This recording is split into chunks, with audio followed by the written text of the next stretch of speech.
It doesn't matter if you played the sport. It doesn't matter if you consider it a sport. I mean, if the kid wants to dance, let them dance. If they want to do gymnastics, let them do gymnastics. If all they want to do is hit a rock with a stick in the backyard because that's their version of baseball, let them do it. Like, play is the best way to introduce movement. Welcome to the Motion Lab, the podcast that explores the science of movement and helps you live a stronger and healthier life. Welcome back to the Motion Lab. My name's Chuck Dowell. I'm a physician assistant at Colorado Springs Orthopaedic Group. I'm here with Laura Rennie. My name is Laura Rennie. I'm a CrossFit coach, but I also coach youth athletics and specifically CrossFit kids. So we thought it'd be good to have a discussion regarding youth athletics and the importance of movement during youth athletics. Laura coaches my kids at a class here, and we had a conversation that I thought was a great conversation regarding how important it is for kids to move and the benefits they get out of that. So what are some of the things you think that they get? What are the benefits that you think they often get from those athletic activities? So kids get all the benefits that adults get, right? So I don't want to belabor the point of we increase bone density and musculoskeletal structures and get stronger hearts, stronger lungs, stronger bodies. All of those things, it doesn't matter if you're an adult or you're a kid, you're going to see those benefits. Yep. The things that kids get is very much a neuromuscular adaptation that's harder to get the older you get. Mm-hmm. So kids are primed for learning, right? They're developing, especially in those early elementary years through puberty and even into their teens and early 20s, we're primed for learning. And so the adaptations that their brains are going to make are far faster and longer lasting than if we try to make those adaptations as an adult. Yeah. So an example is, if you find a friend who's in his 30s and he all of a sudden can do a back handspring, he likely didn't learn that as an adult. That's something that he did because he was in gymnastics or cheer or something as a youth, and he's learned how to do that. He's made that neuromuscular adaptation and connection, and he's just maintained that, even if he hasn't done a back handspring since he was 18 years old. So the earlier we can get kids moving, the better they're going to be primed for later in life to have those adaptations already in them so that they can just apply them later. Yeah, and we all have that friend that can naturally athletic activities. You pick up a sport and you meet them and they start to pick that sport up and they're able to play it right away. And as you said, the importance of that and are probably where they got that from was being able to do these athletic activities when they're young. Yeah. So there's always talk about how do I get my kids into sports? What's the most important way for my kids to be introduced into sports? Yeah. I had mentioned to you that I was incredibly clumsy when I was a kid because I was a tall kid. And I got my kids and my daughter into gymnastics when they were young, and they've been able to have much better body awareness because of that. What are your thoughts regarding how do you get the kids into sports? Yeah, I mean, if it's going from not moving to moving, my best advice is find something that they love. Yeah. It doesn't matter if you played the sport. It doesn't matter if you consider it a sport. I mean, if the kid wants to dance, let them dance. If they want to do gymnastics, let them do gymnastics. If all they want to do is hit a rock with a stick in the backyard because that's their version of baseball, let them do it. Like, play is the best way to introduce movement. Yeah. So if they're interested in it, they're going to do it. Now, beyond that, beyond just basic play, what we find is for natural athletic ability, if you want them to be an athlete later in life, to give them the biggest leg up, they're going to start with something that's body weight, right? Things like gymnastics, dance, martial arts. And that's just because of the proprioception that they gain from that. But like I said, if your kid doesn't want to do that and they want to play soccer, let them play soccer. Yeah.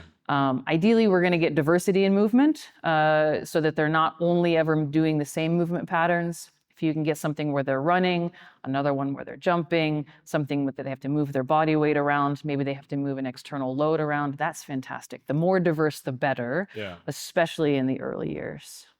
Yeah, and I think as you said, the most important thing is that the kids have fun when they're young. 100%. They're not going to want to be able to, or they're not going to want to participate in sports when they're young unless it's fun for them, unless they're enjoying it, they get the socialization out of it.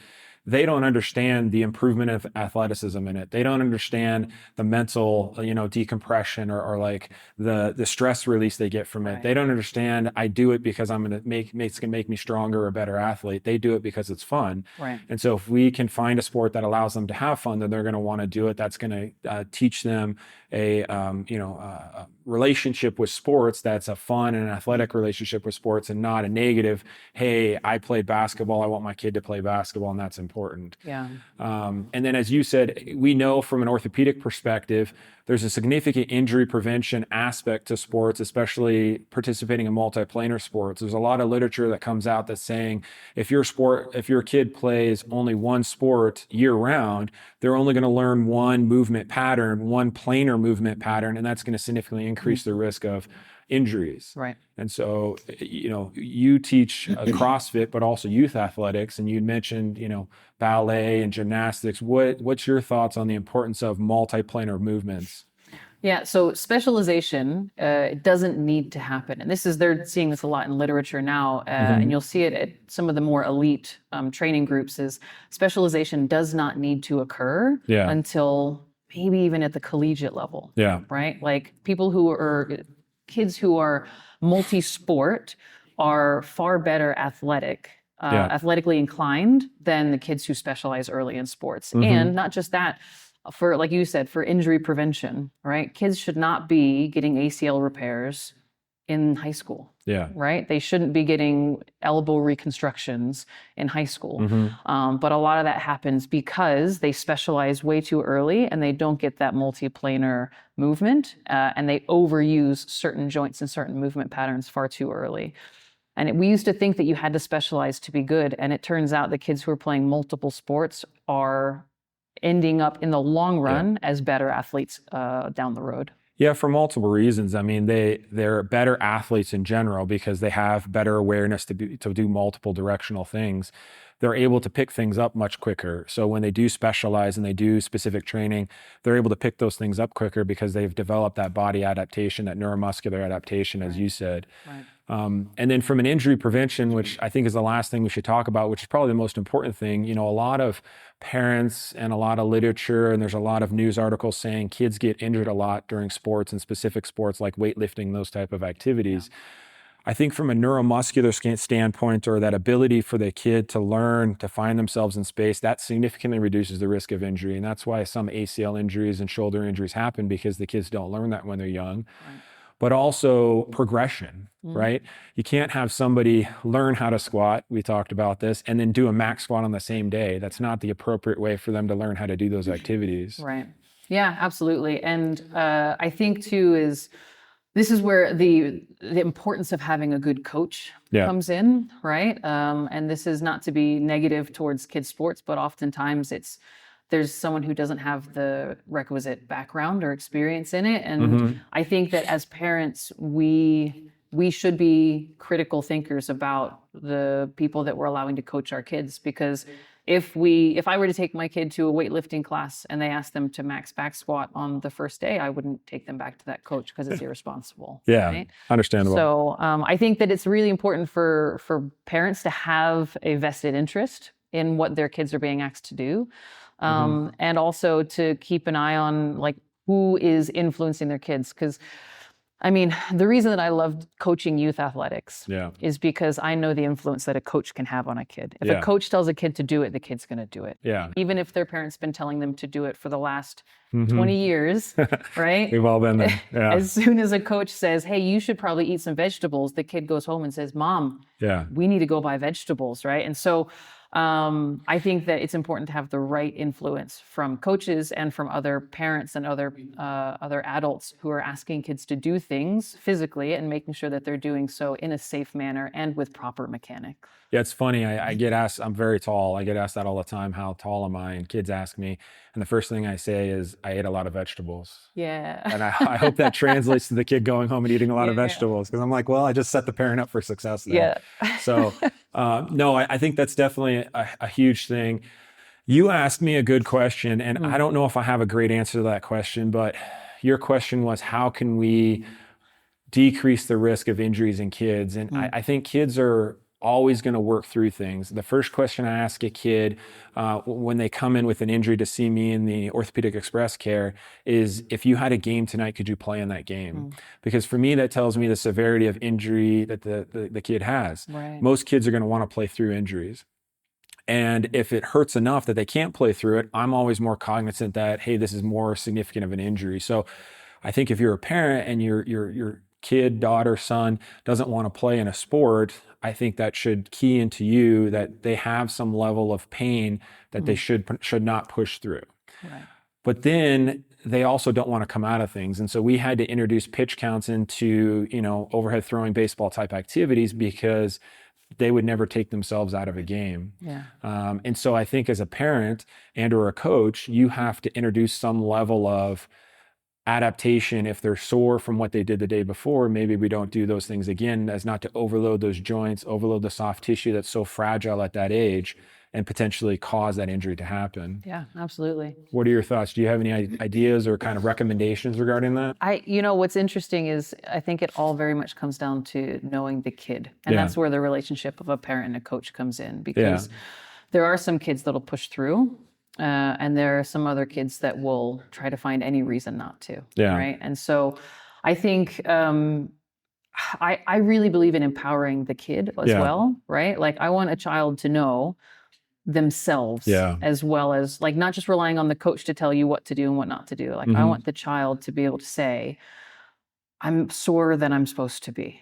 Right. This isn't how it's supposed to feel. I'm tired. I haven't slept well enough. I've got life stress. Like, there's so much more that goes into it, because that's now what we're doing is we're now empowering adults to be able to read that as well. And so,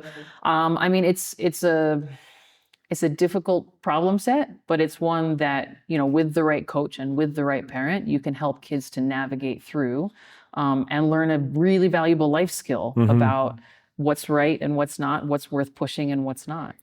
Yeah, and I agree with that completely. I see that all the time in the express care when people come in with injuries, is they maybe don't know their bodies well enough to know if this is a significant injury or a low level injury, because they were never taught that. So I think that's a great advice.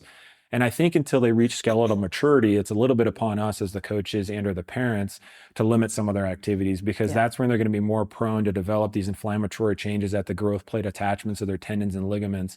When they reach skeletal maturity, some of those inflammatory or overuse type injuries are a little bit easier for us to treat and have adaptations to. And so I think that's another importance as a parent. Yes, you want your kid to play in all their activities and be very active, but teach them to listen to their body. Yeah, absolutely.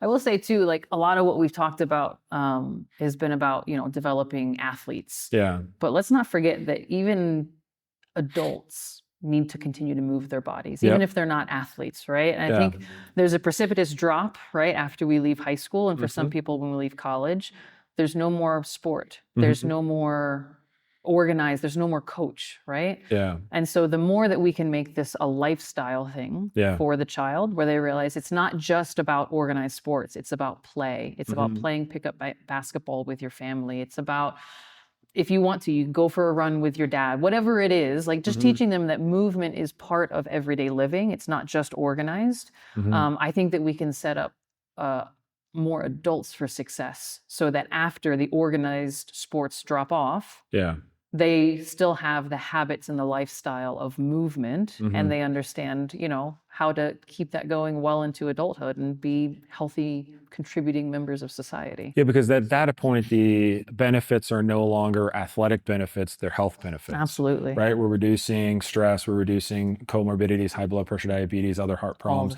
because we learn that movement is important.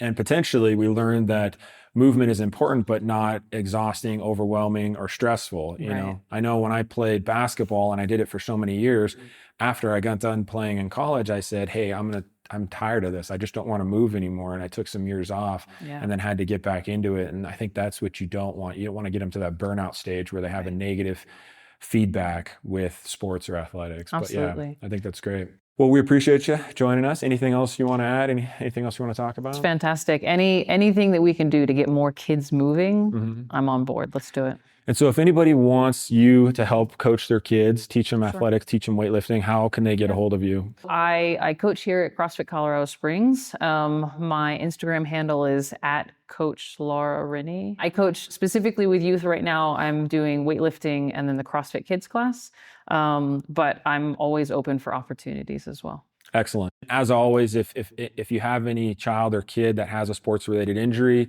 and you think they need more of an acute care and evaluation, feel free to come to the Express Care at Colorado Springs Orthopaedic Group. We're open Monday through Friday, 9 to 5, and then Saturday, 8 to noon. I'll walk in, so no appointment necessary.